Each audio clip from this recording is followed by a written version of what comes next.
Okay, guys, welcome. Your prayers have all been answered. I am here with a highly edited video. Okay, now by highly edited, I mean I'm gonna edit my voice. All right, I'm not gonna be putting flashy ass videos and stuff.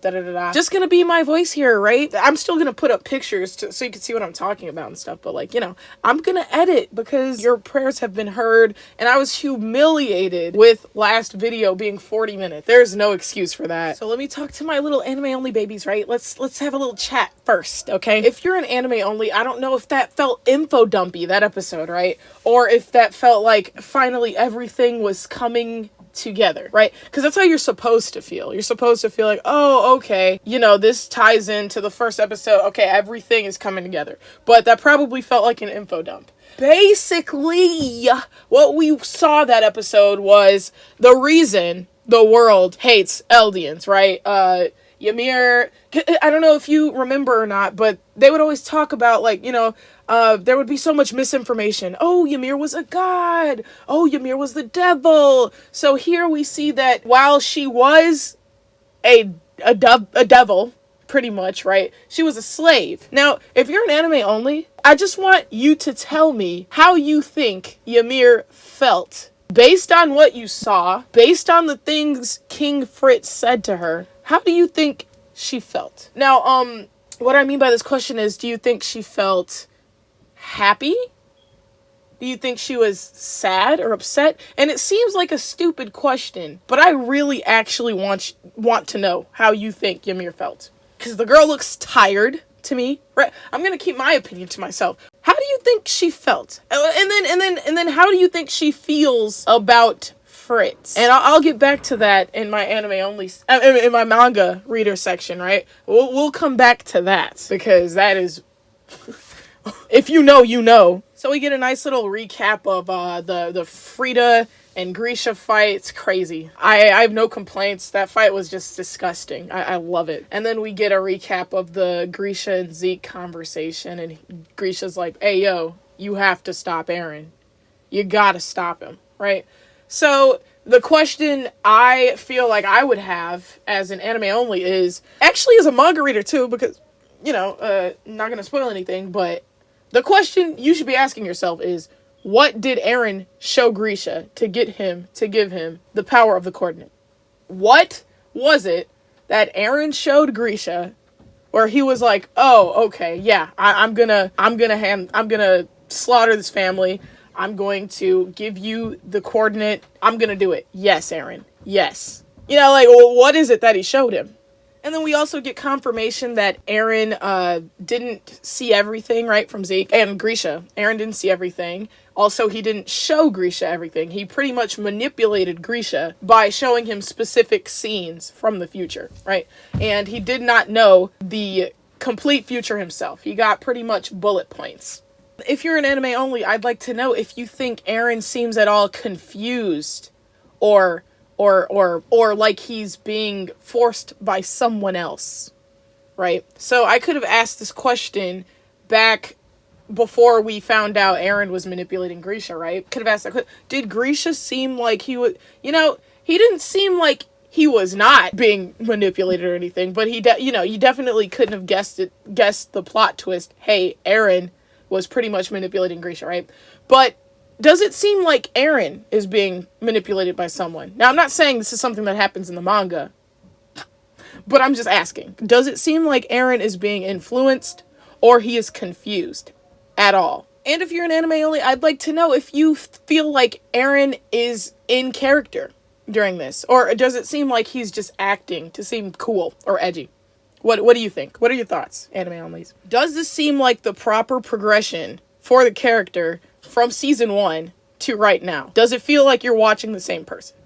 I'm just wondering. So it's very, very convoluted, but I'm gonna stab at this. I'm gonna take a stab at this. When Eren kissed Historia's hand, that is when he saw these bits and pieces, right? These bullet points of the future, right?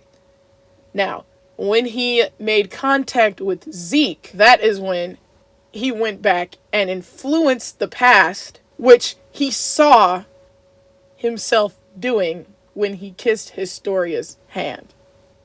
If you don't get it, hey, I'm a manga reader, and I'm still trying to piece it together, right? It's in a spot where it doesn't not make sense to me, right? But I can't put it into words in a way that makes sense. I don't know. Or maybe it doesn't make sense to I don't know. I feel like I get it, but I don't know. So anyways, we get these obvious parallels of Historia and Ymir. We see her reading the book, Frida telling her to be like Ymir, and then it fades from the book straight to Ymir after the Historia Frida scene, obviously drawing parallels to Historia and Ymir. And if you guys remember correctly, during the Uprising arc, Historia deliberately throws away the Ymir image, right? She says she's not a good girl. She doesn't want to be a good girl anymore. And Eren says that he likes her this way. He likes her when she's not a good girl.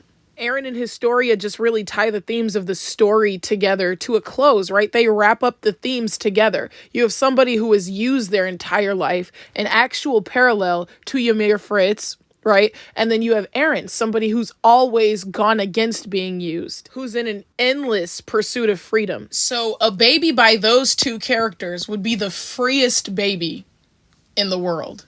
Now that becomes important when understanding Arahisu, right? Which I'm not really that much of a shipper or whatever, but when you understand Arahisu, Historia's character arc is her rejecting her Ymir persona, and Eren's is him like clashing, going against King Fritz's ideology, right? So they are the perfect inverse parallel to Ymir and Fritz relationship. There you have Historia and Eren's. So I wonder if you guys noticed that she got her tongue cut out, right?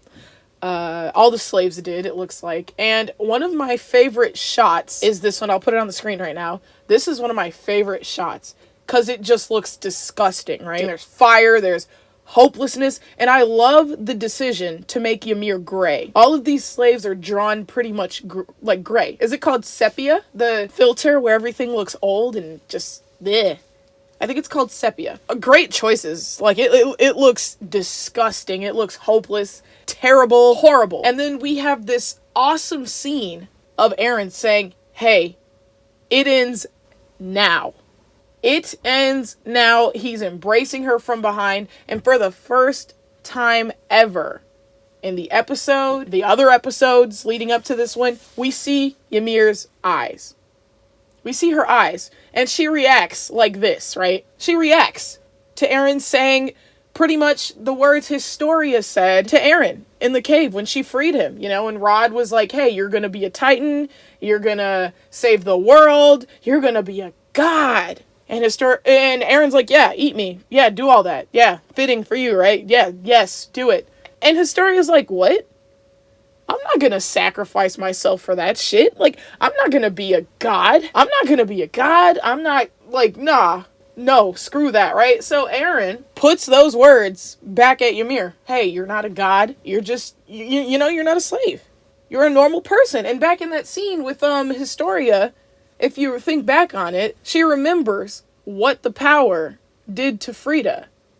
You know, she remembers when Frida would just get weird and erratic and irrational and irate just all of a sudden. She's like, I'm not gonna let this power control me. God, bullshit, right? Like, she's like, absolutely not gonna happen. And so Eren spouts those same words to Ymir, and he's hugging her, and she reacts. And it's just such a powerful, good scene, right? I wouldn't be surprised if this episode was #1 in the world on IMDb or whatever the fuck, right? Because it just feels like at this moment, this is what the entire series was leading up to. This character, Eren Yeager, fights for freedom, even before he gets the Titan, right? He's enthralled with the idea of being free. It just takes over, like, every action he makes. He wants to be free so bad. And then he gets this power, and it just makes perfect sense for him. Throughout history, and I quote, the attack Titan has always fought for freedom, right? They say that in the series a few times. Now, it does get a bit convoluted with all this time travel and shit, but you can keep your feet on the ground if you have a pretty good idea of Aaron's character. Okay, he set up the events to lead to this moment where he can free Ymir. Period. And then Ymir decides, based on Aaron's speech, because she was waiting for someone to free her. She was. Because freedom is the most prevalent theme in this series. So this is what happened. She was waiting for someone. Because you see her in past building Titans. She looks miserable. Does it look like she enjoys her job? No. She looks miserable. And she was waiting for someone to free her. I pay special attention to the fact that she was about to go and fulfill Zeke's desire until Aaron physically stopped her from doing that. He ripped through the chains. He broke the rules of paths to free this girl. Okay? And so her backstory, Ymir's backstory, was just disgusting. It was horrible. It was horrific. Tongue cut out, chased, hunted. Right? Also, make special note of the fact that Fritz told her, hey, you are free. Right? And Ymir, with this newfound freedom, decides to run away. She does not choose to stay by his side. So what does that mean? She was not having a good time. I know if you're an anime only, you're like, no, duh. She's a slave. She's miserable. Look at her face. I know. If you're an anime only, you're like, what are you talking about? Obviously, she wouldn't choose to stay by him. He's terrible. He's horrible to her. He treats her like garbage. Her soul is gone to the point where she can't even... Does she look like a happy mother? No. And a little bonus Easter egg. Remember in that one OVA, I think it's the first OVA, they have this one, Survey Corps mission, right? And a girl gets lost. And it's called Isle's Journal. And one of the Titans kneel to her. And they're like, Ymir-sama. And he's, worshipping her. And he kills her. And then he puts her in a tree. And so I remember back then in the fandom, everybody was like, Ymir? Freckled Ymir? Oh my goodness. Ymir, what does Ymir have to do? How does this Titan know Ymir? And there were so many theories regarding that. Why did he say Ymir? So the payoff is, no, it wasn't freckled Ymir this whole time. That Titan must have been a Titan for a long, long time. Even longer than Ymir, probably. Oh, you know what? Remember how in Ymir's backstory, she was some kind of poor, whatever, and they named her Ymir, and they started worshipping her, and Isles kind of looked like freckled Ymir, a little bit. So, okay, maybe that Titan that kneeled to her didn't know actual blonde founder Ymir. He just knew freckled Ymir, and he worshipped her back in those days before she became a Titan and whatnot. Okay, that makes sense. Let's take a moment to get over our gas character of this episode. Obviously, Aaron. He's out here freeing people. He's out here freeing literal ancient gods. He's out here changing the rules of shit that, in theory, he knows nothing about. He's out here changing shit up. He's getting the fucking ball rolling. Oh, what I forgot to say about, the perfect cut that Mappa made, perfect directing decision. In the middle of King Fritz's speech, Aaron says, "This ends now," right? Just, further solidifying the fact that he's going against everything that King Fritz stands for. He's against it. And with every fiber of his being, right? We get him talking directly to Grisha, who's talking directly to King Fritz, basically, with the vow of renouncing war, right? So we just get this Aaron versus King Fritz. The ideologies just versus each other, and I think that's really brilliant. Also, if you haven't already, go ahead and subscribe, because 75% of you guys just watch my videos and aren't even subscribed. So it's just join Brown's mob already. Just join the mob. We're waiting. We've been waiting 2,000 years for you.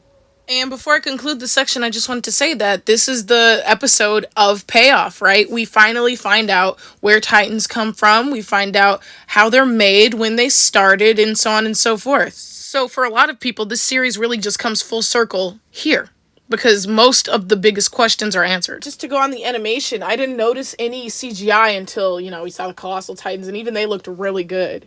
And the coordinate, when he becomes a coordinate. That looked really fucking good, And I just think it's so fitting that they used Sim to do the opening. And if you know anything about Sim, their first anime that they sang for, the opening, was Shingeki no Bahamut. And I already told the story about how I found Shingeki no Bahamut, how it's such a good show, yada yada yada. But the CGI used in Shingeki no Bahamut, pure innovation. I've never seen that done before in any anime, any cartoon, anything. The CGI in Shingeki no Bahamut is innovation, the definition. And so the CGI in this episode was kind of reminding me of that. Like, just so good. It was good CGI. I felt it. Like, when Ymir was falling down the tree, that was beautiful. I was like, damn, I feel like, some Alice in Wonderland shit. Like, I felt like I was falling down in the water. Yeah, and the last thing I want to say to my anime onlys is, what did you think about Eren's speech? Did it move you?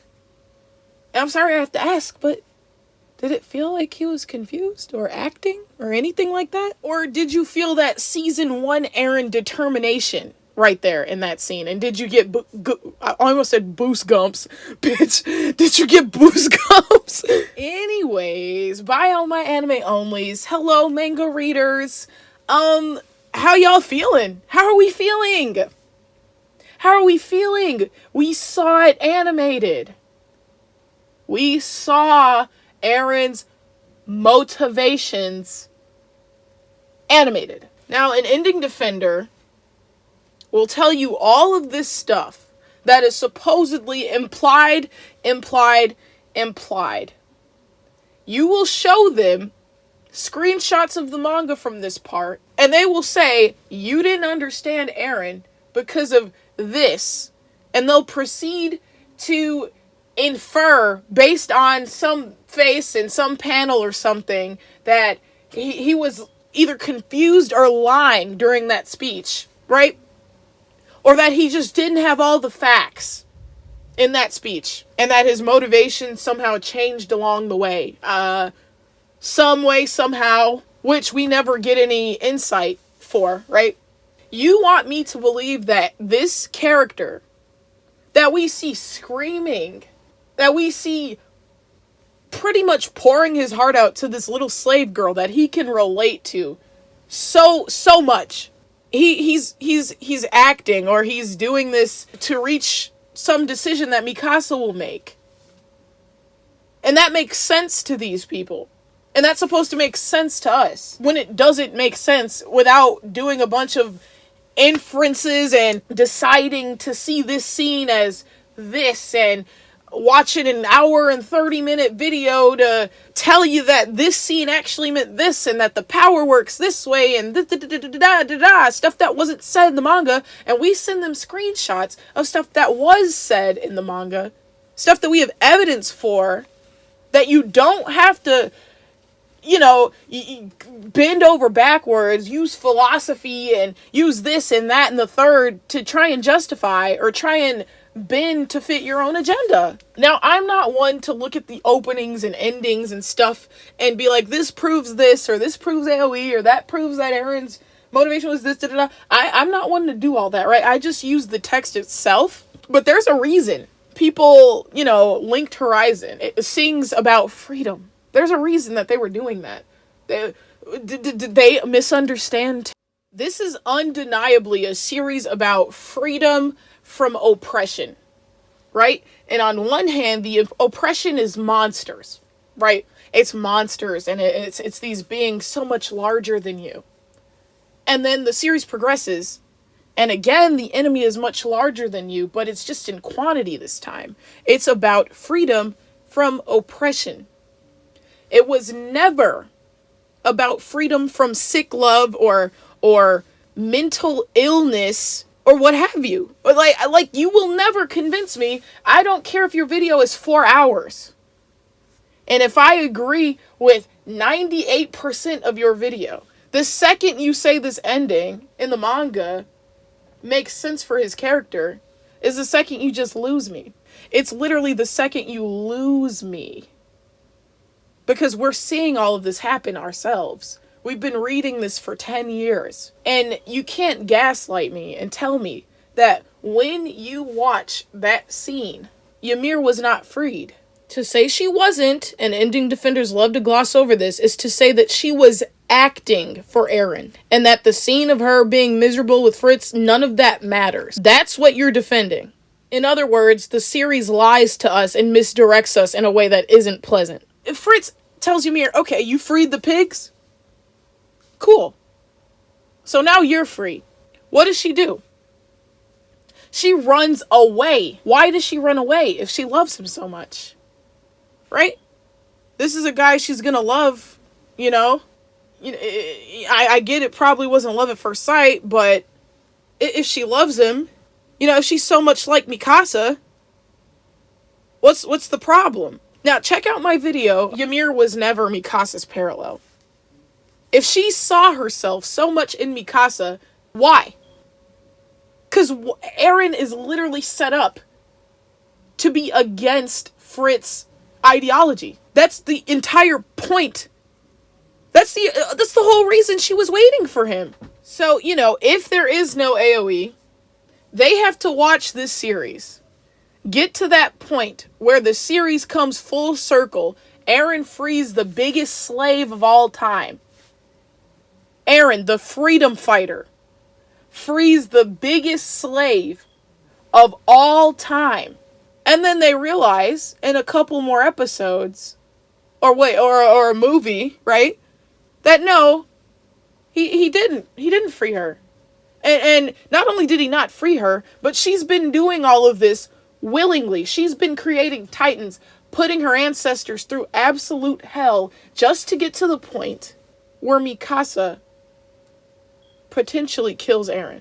You know, I saw an interesting post where people said Ackermans can't be influenced by the founding's powers, and that proves that the ending makes sense because Ymir wanted it to be so only Mikasa has free will, so she could see what happened, blah, blah, blah. So, okay, so no one in the series has any sort of free will, and it's all this game that the evil Ymir was playing, you know, even though she didn't know she was going to get that power. You see in Ymir's backstory that she's hesitant.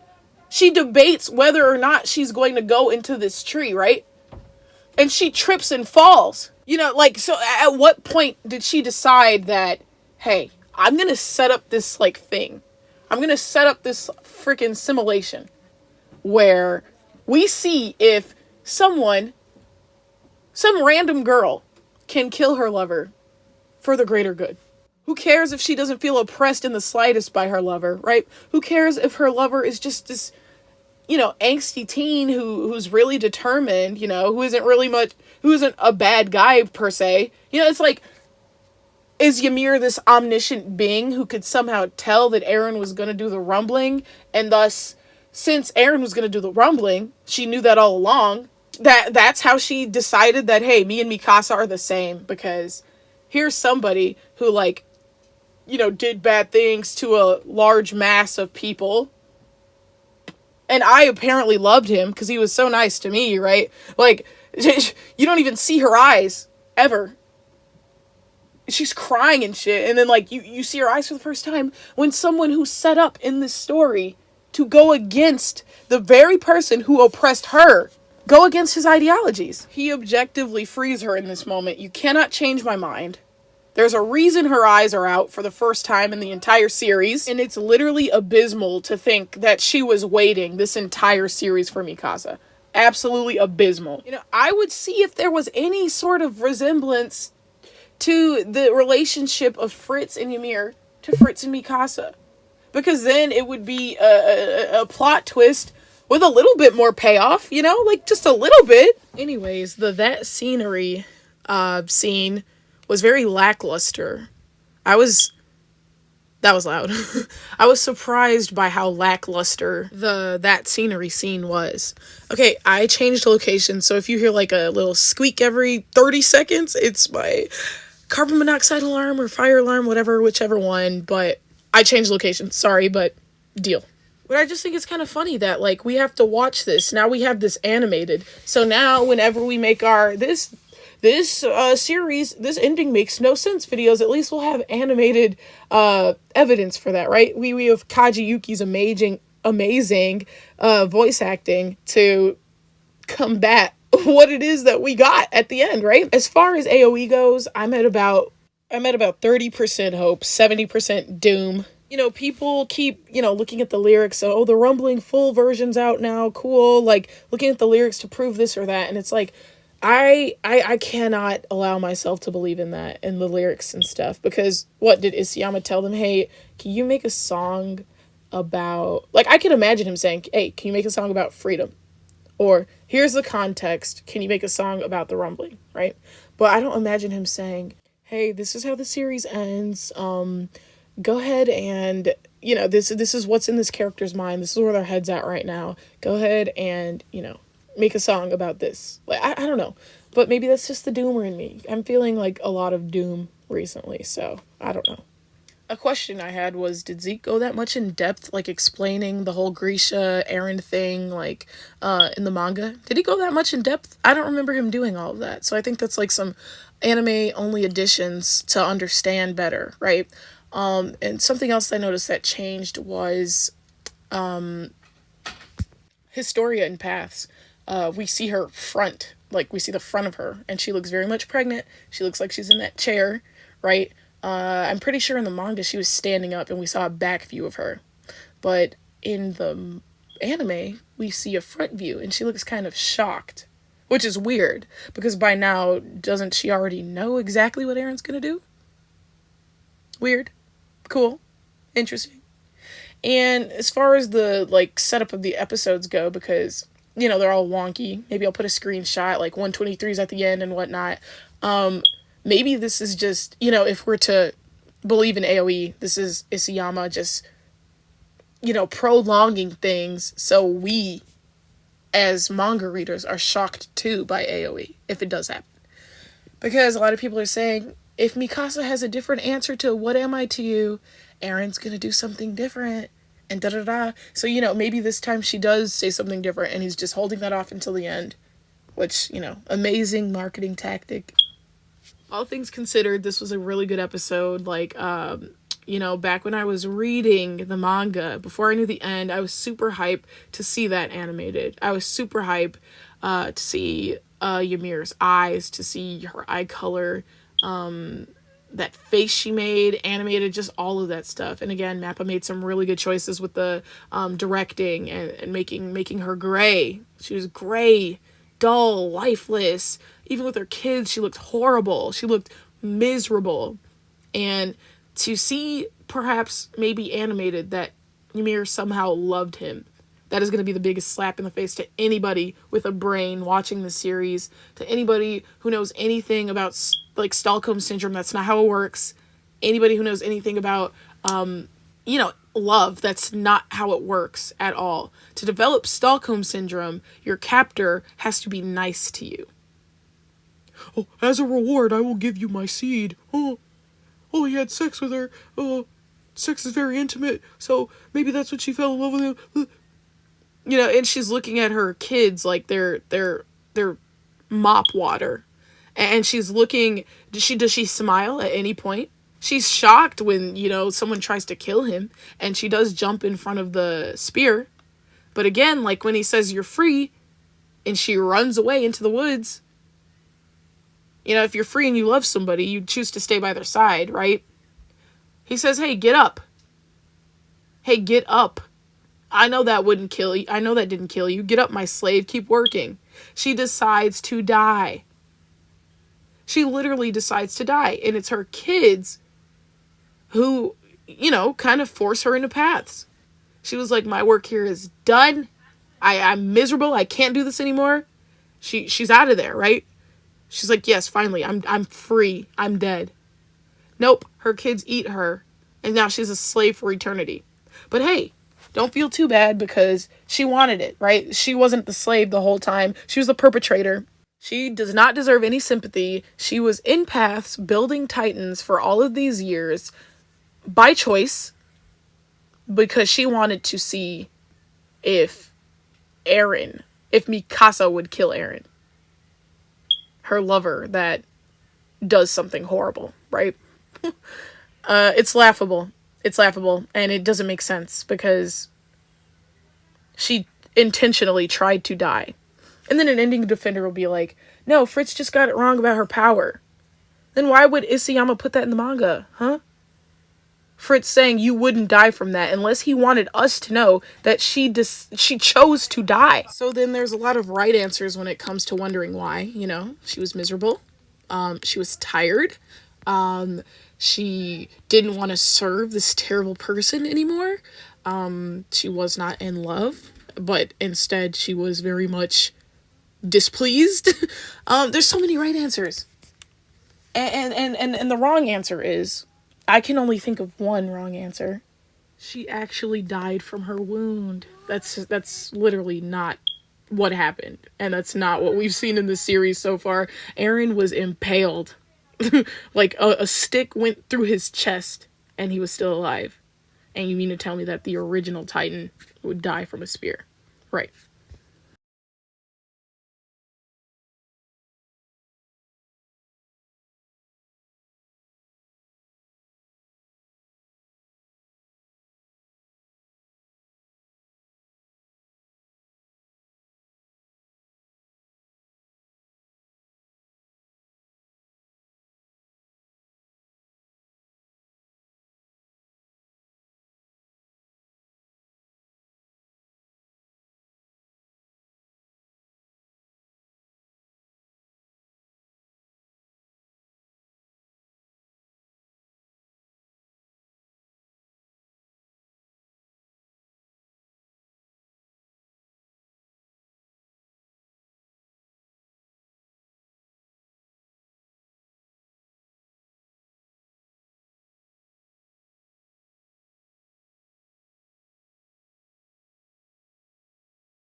Her daughters ate her, forced by King Fritz, and that's how she became a slave for all of eternity.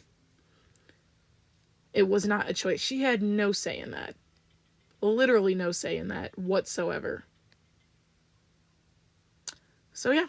Personally, I can't wait for Isayama's second reckoning if he tries to say that she was in love with him, that she loved him, and that the series was a love story the entire time, and that it was all about love, and themes of love were woven into the story. No, they weren't. It was never about any of that. Themes of like slavery and using people to get what you want, stuff like that was in the story, but never freeing yourself from toxic love. That was never a part of the story. So for the most part, I just felt nostalgia watching this. Like, it just reminded me of the good times back in the fandom, like, because this is the episode of the payoff. This is the payoff to what we've been watching the show for, right? What are Titans? Where do they come from? How are they made? Why don't they bleed?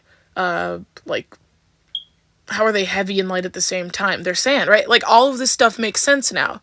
This is where the series comes full circle. And then he just drops the ball from here if there's no AoE. And I really do hope there is one, guys, but I'm not going to sit here and hold my breath. Like, I'm not going to sit here and convince myself either.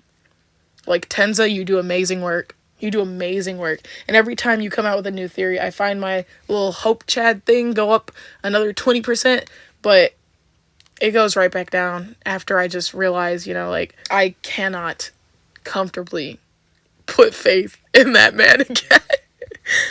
Anyways, that's it. That's the end of the video. Thanks so much for watching. I will be back next week.